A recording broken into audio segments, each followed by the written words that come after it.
శుకబ్రహ్మ సాక్షాత్ వేదవ్యాసుని యొక్క కుమారుడు.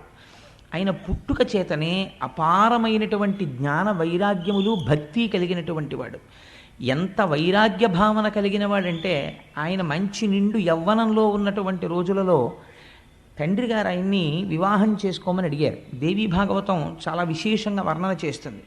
చేస్తే ఆయన నాకు వివాహం అక్కర్లేదు, ఈ లోకమంతా దుఃఖభూయిష్టమైపోయింది, నేను ఆనందాన్ని అనుభవించాలి, నేను బ్రహ్మైక్య సిద్ధి కొరకు తపస్సు చేస్తాను అని చెప్పి అరణ్యములను పట్టి వెళ్ళిపోతున్నాడు.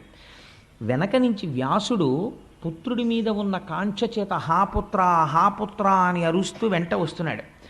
వస్తుంటే శుకుడు అనలేదుట ఓయ్ అని. అంతటా ఆత్మతత్వాన్ని చూడడానికి అలవాటైపోయినటువంటి శుకుడికి బదులుగా అరణ్యంలో ఉన్న చెట్లన్నీ ఓయ్ ఓయ్ అని జవాబు చెప్పేట వ్యాసుడికి. అంతటి బ్రహ్మనిష్టాగరిష్ఠుడై యవ్వనమునందే ఒంటి మీద బట్ట లేకుండా వెళ్ళిపోతుండేవాడు. మనకి ఒక ఉదాహరణ చెప్తుంటారు శుకబ్రహ్మ యొక్క వైరాగ్య సంపత్తిని గురించి.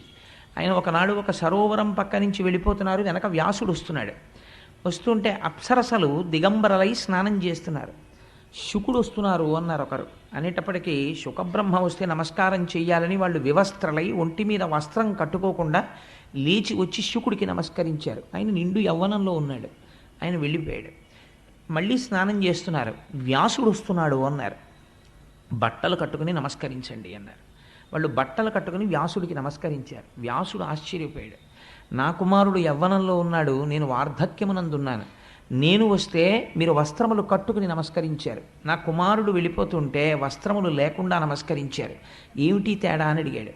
అడిగితే అప్సరసలు అన్నారు, నీ కుమారుడికి స్త్రీ పురుష భేదము తెలియదు, అంతటా బ్రహ్మం ఒక్కటే చూస్తాడు, నీకు తెలుసు స్త్రీ పురుష భేదం, అందుకని నీకు బట్టలు కట్టుకుని నమస్కరించామన్నారు.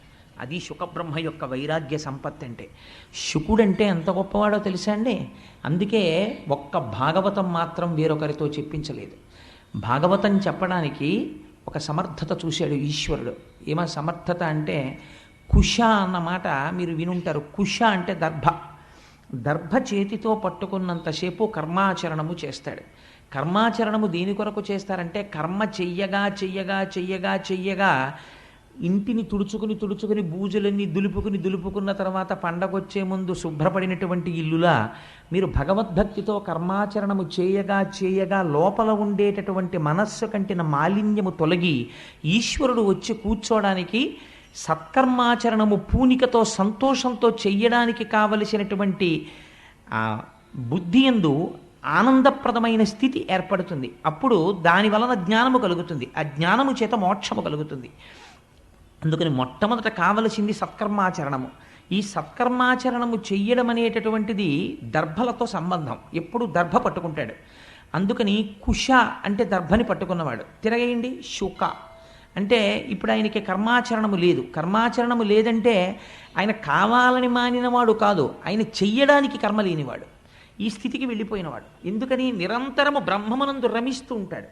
అది తప్ప వేరొక వస్తువు ఆయనకి తెలియదు. ఎప్పుడూ బ్రహ్మమునే చూస్తాడు, బ్రహ్మముతో కలిసి ఉంటాడు, బ్రహ్మమును పొందుతుంటాడు.